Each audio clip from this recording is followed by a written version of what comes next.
dengan warga negara Jepang. Dan warga Jepang ini kini tengah menjalani proses karantina di Malaysia. Berikut ini adalah timeline perjalanan bagaimana warga Jepang dan juga 2 warga negara Indonesia yang positif corona ini kemudian bertemu hingga akhirnya tertular. Ya, merebaknya virus corona atau COVID-19 dengan cepat membuat sejumlah universitas atau perguruan tinggi di tanah air menghentikan semua proses belajar di kampus mereka. Bagaimana proses pembelajaran di STIMIK IKMI Cirebon?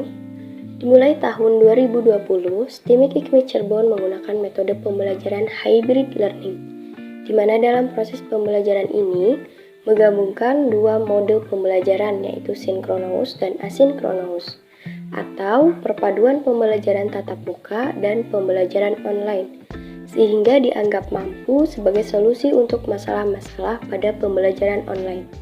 Tujuan utama pembelajaran hybrid adalah memberikan kesempatan bagi berbagai karakteristik mahasiswa supaya dapat belajar secara mandiri, berkelanjutan, berkembang sepanjang masa pandemi, sehingga belajar akan menjadi lebih efektif, lebih efisien, dan lebih menarik.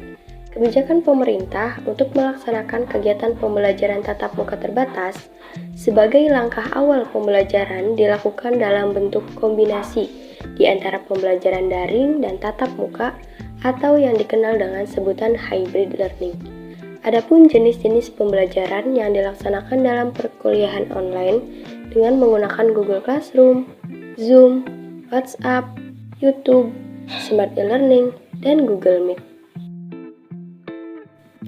Lalu, apa yang dimaksud dengan Kinnear Snakeboard?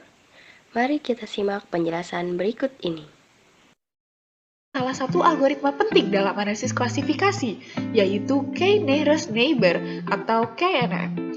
Kerja dari algoritma ini sangatlah sederhana dibandingkan algoritma klasifikasi lainnya, namun mampu menghasilkan prediksi dengan akurasi yang tidak buruk.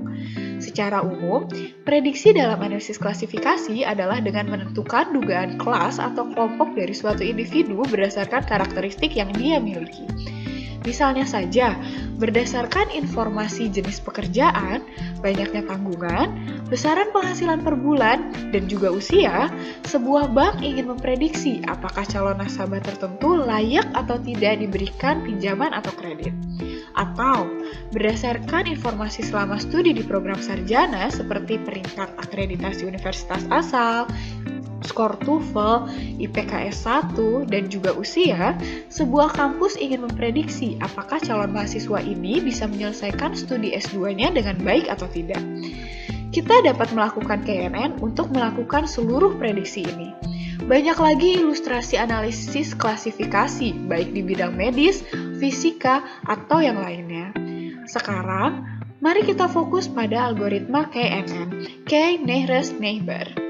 KNN memprediksi sebuah individu tergolong ke kelas yang sama dengan kelas dari mayoritas tetangga terdekatnya, sehingga algoritma dasarnya adalah untuk suatu individu yang akan diprediksi, carilah K buah tetangga terdekatnya, dan kemudian lihat kelas apa yang mayoritas dari tetangga tersebut. Apa yang diklasifikasikan dalam penelitian ini?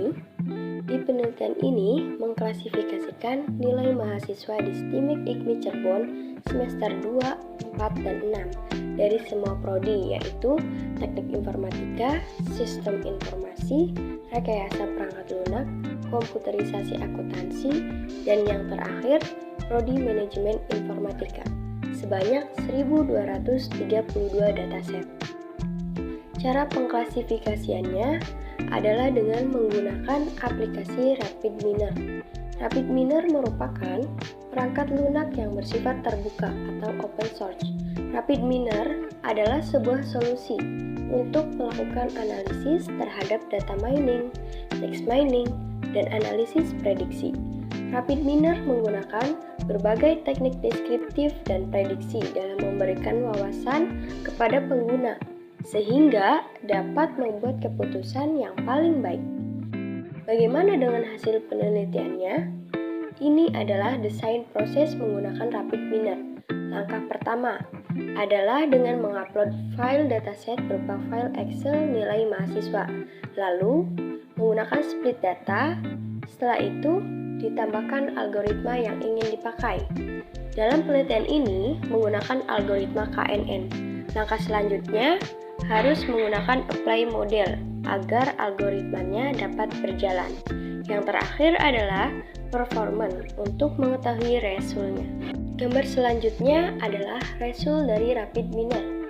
Setelah datanya diolah dan didapatkan hasil akurasi yaitu 76,02%. Sebuah sistem informasi akan dianggap baik jika tingkat recall maupun precision-nya tinggi.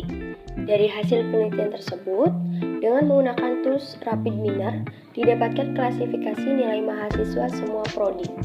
Prodi yang tertinggi adalah teknik informatika, dengan kelas recall-nya 86,44%, close precision-nya 85,96%, dan perlu adanya peningkatan evaluasi pembelajaran hybrid terhadap prodi sistem informasi dengan kelas recall dan precision-nya sama-sama memiliki nilai rendah, yaitu 00,00%.